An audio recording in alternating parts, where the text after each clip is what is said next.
Bonjour les amis, je vais vous raconter une expérience que j'ai faite il y a quelques années. Je ne serai pas le premier à vous faire part d'une telle expérience sur la toile. Il y a d'autres témoignages similaires, vous pourrez les trouver. Il y a donc quelques années, l'anneau de Jeanne d'Arc est arrivé en France par les bons soins de Monsieur de Villiers. Il a été immédiatement installé dans une chapelle dans le parc du Puy du Fou et j'ai eu la chance de pouvoir m'y rendre, de pouvoir voir de visu l'anneau de Jeanne. Voilà, d'aucuns diront c'est un faux, c'est pas l'anneau de Jeanne, je m'en moque. Pour ma part, à peine arrivé dans la chapelle, une main m'a projeté à genoux. Alors, il y avait le Saint-Sacrement donc devant le tabernacle et devant l'anneau.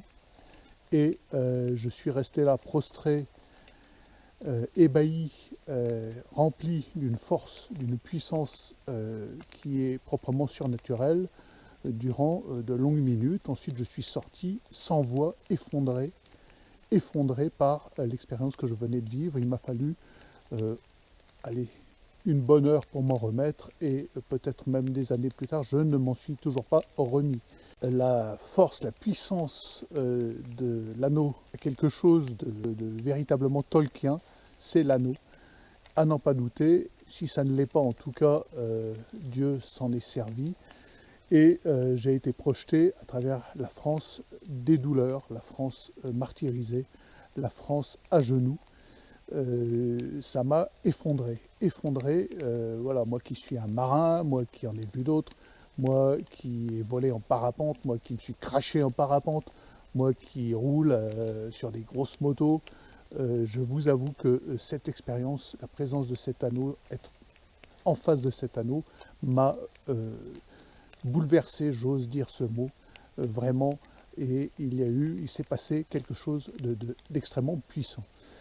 Avec le recul des années, quelle conclusion j'en tire? J'en tire que la France est encore la fille aînée de l'Église, malgré la disparition apparente de toute forme de spiritualité dans notre pays. La France porte encore cette marque du baptême de Clovis, et cette marque est indélébile, et je suis convaincu que nous sommes sous la protection de la Vierge Marie, et qu'il va se passer quelque chose, un événement d'ordre spirituel, puisque de toute façon, vu l'état physique concret du pays, l'événement qui va nous sortir de là ne peut être que spirituel.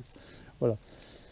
À côté de ça, toutes les batailles de chapelle dans la tradition dans laquelle je suis sont anecdotiques. Hein. Les Williamsoniens contre les Saint-Pédis, contre les Sédévacantistes. Voilà.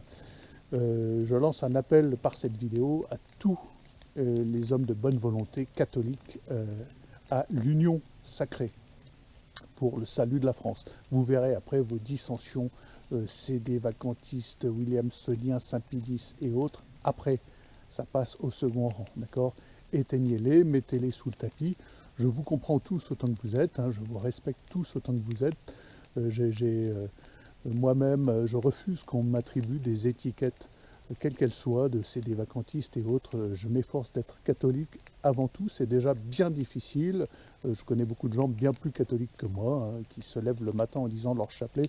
Moi, je me lève le matin en faisant un sudoku et une partie d'échecs pour me développer les neurones et leur permettre d'arriver à la maturité matinale. Voilà. Je suis loin du compte pour ce qui est de la catholicité. Mais voilà, mon appel aujourd'hui est le suivant. Mes amis, rien n'est perdu. Et le miracle qui va survenir, la nouvelle Jeanne d'Arc, ça ne dépend que de nous et notre force jointe.